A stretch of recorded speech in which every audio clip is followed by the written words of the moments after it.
You want to turn your mic on. Oh, sorry, looked like it was on, I apologize. Chairman McClintock, Ranking Member Jayapal, Chairman Jordan, and Ranking Member Nadler. Thank you, and members of the committee, thank you for having me here today. I am currently a senior distinguished fellow for Border Security and Immigration at the Texas Public Policy Foundation. But as stated, before joining Texas Public Policy, I served 29 years as a United States Border Patrol agent.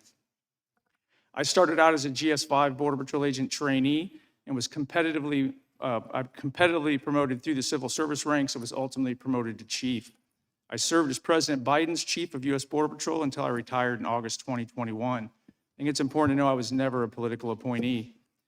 Over my career, I was honored to participate in the transformation of an uncontrolled, chaotic southwest border to a border that was increasingly secure. Meaningful progress started in 1994 under the Clinton administration when a strategy proposed by U.S. Border Patrol was adopted. That strategy used focused personnel deployments, barriers, technology, and consequences for violations of law to reduce the chaos of illegal immigration and free up agents to focus on public safety threats. The basic principles of this successful strategy endured every presidential administration until January 2021. My firsthand experiences taught me that border security and immigration are two distinctly different yet interrelated issues.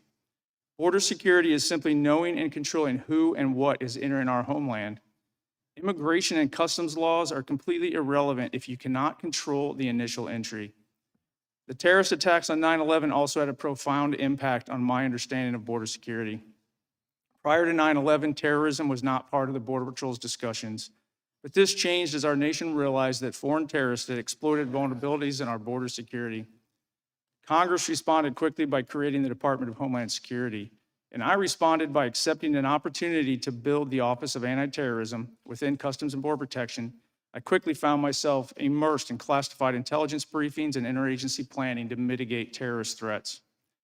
The terrorists that perpetrated 9/11 entered through our ports of entry, and as such, our priority was improving the ports of entry. But we knew that as we mitigated those vulnerabilities, terrorists would predictably shift to entering in between the ports of entry.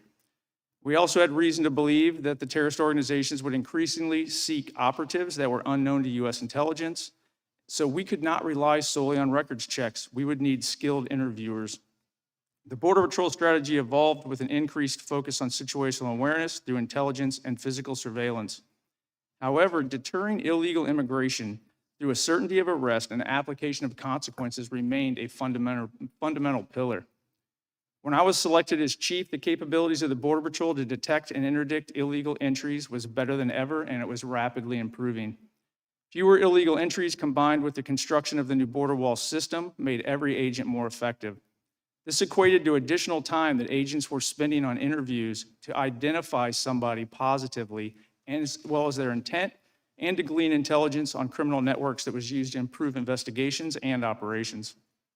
In contrast, I also experienced the reversal of border security and immigration policy that was initiated by the Biden administration.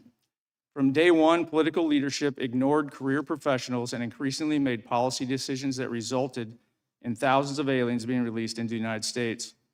As predicted, the volume of illegal immigration rapidly increased.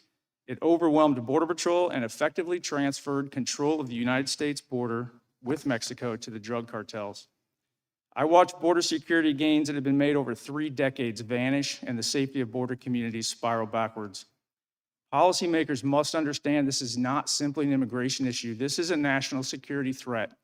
Cartels use illegal aliens to overwhelm law enforcement, create controllable gaps in border security that then they exploit to bring in anything they want.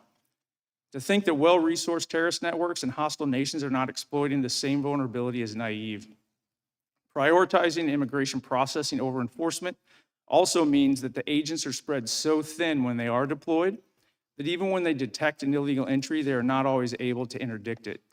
These events are reported by the Border Patrol as known gotaways. But it's also important to know that this does not encompass the total gotaways.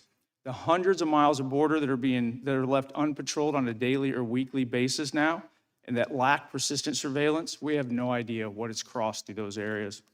In my professional assessment, the U.S. Border Patrol has lost our ability to know who and what is entering our homeland. And please remember, The border is simply a transit location, it's not a destination. These people and these things are going to every city, town, and state across this nation. I look forward to your questions.